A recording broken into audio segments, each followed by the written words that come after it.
جەنگ لە هەندێک لە ناوچە کێشە لەسەرەکانی نێوان رووسیا و ئۆکرانیا بەردەوامی هەیە و ناتۆش هاوکاریکردنی هێزەکانی ئۆکرانیا بە پێویست دەزانێت. سوپای ئۆکرانیا ڕایگەیاند هێزەکانی رووسیا لە ناوچەکانی زابارۆجیای باشوور پاشەکشەیان کردووە.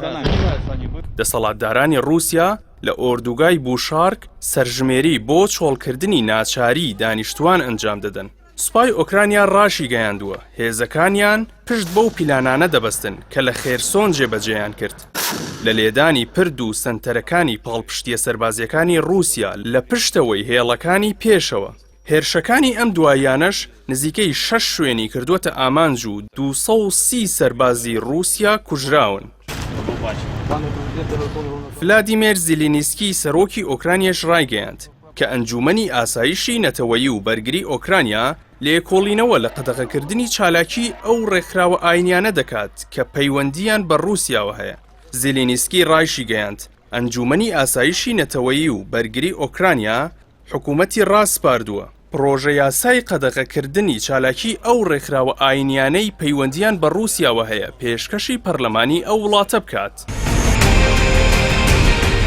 وەزارەتی بەرگری رووسیاش ڕایگەیاند 3 درۆنیان لە ناوچەکانی جێتلۆڤگا و چێرفۆنۆبۆڤگا لە هەرێمی لۆگانسک و دۆنستیک تێکشکاندووە.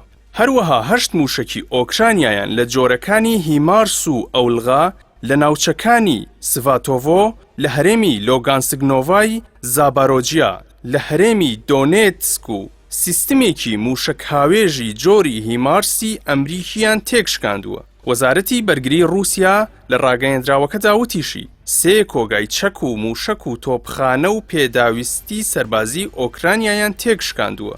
لەگەڵ بەردەوامی شەڕ و پێکدادانەکانی نێوان ئەو دوو وڵاتەدا هەردوولا لە میانی ئاڵوگۆڕی دیلەکاندا 50 دیلی یەکتریان ئاڵوگۆڕ کرد. لە هەمان کاتدا راپۆرتێکی ئەمریکی باس لە درۆنە ئێرانیەکان لە ئۆکرانیا دەکات و دەڵێت درۆنە ئێرانیەکان جبەخانەی چەکی ئەوروپایان تووشی کورتهێنان و خەسارەتێکی گەورە کردووە. پەیمانگای وڵاتانی کەنداوی عەرەبی لە واشنتۆن لێکۆڵینەوەیەکی لەسەر بەهای استراتیژی درۆنە ئێرانیەکان کە واشنتۆن دەڵێت داویەتی بە رووسیا و ئەو ئامانجانەی رووسیا و ئێران دەیانەوێت بەدی بهێنن کردووە.